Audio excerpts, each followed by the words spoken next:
Alors, on a appris que le chimiste allemand Bayer allait racheter Monsanto pour former un géant des pesticides et des semences. Certains parlent de la fusion de tous les dangers.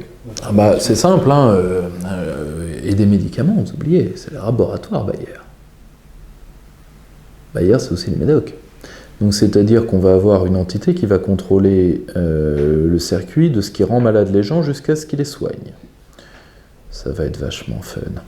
On parle de maîtriser la chaîne du cancer de bout en bout. Entre autres, mais pas uniquement. Ce qu'il va falloir comprendre, ce qu'il faut comprendre, c'est que pourquoi Bayer se charge de Monsanto? Pour une raison, Monsanto doit disparaître. Parce que Monsanto, grâce à des activistes courageux et qu'il faut rappeler, comme je crois Monique Robin, par exemple, ou qu'il faut remercier, Monsanto a pris un coup d'image dont ils ne se relèveront jamais. Donc il faut qu'ils disparaissent pour continuer le business.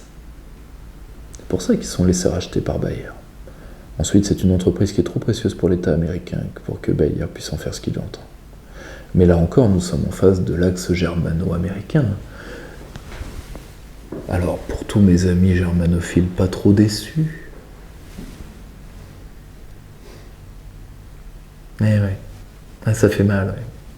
Mettez un peu de baume.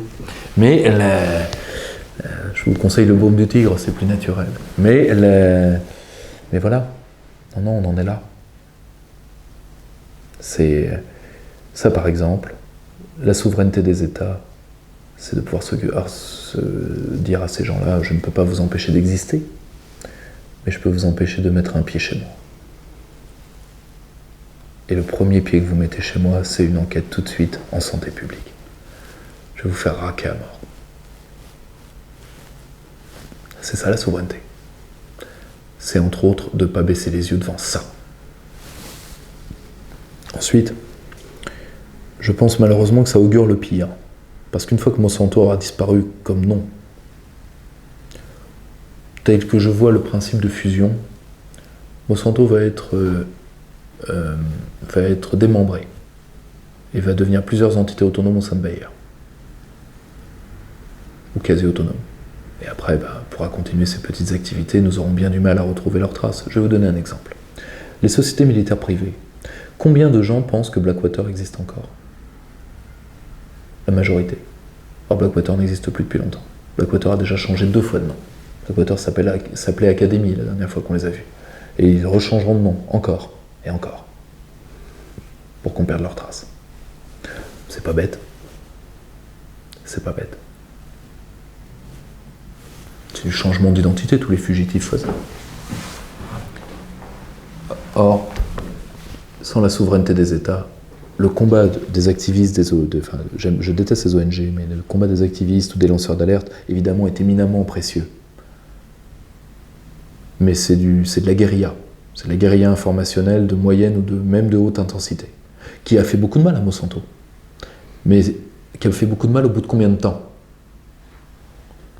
Oui, Monsanto a détruit la civilisation du maïs, c'est vrai. C'est vrai. Ça, c'est un crime contre l'humanité, au sens de crime contre l'humanité. Parce que l'exception, comme le dit très bien Jean-Claude Martinez, l'exception culturelle, c'est l'exception agriculturelle. Il y a 4 grandes civilisations au monde. La civilisation du mil, la civilisation du riz, la civilisation du blé, et la civilisation du maïs. Il y avait plusieurs milliers, dizaines de milliers de types de maïs différents au Mexique. Des fruits de patience, des millénaires d'histoire d'homme. Aujourd'hui, vous savez combien il y en a? Ça, c'est l'œuvre de Monsanto.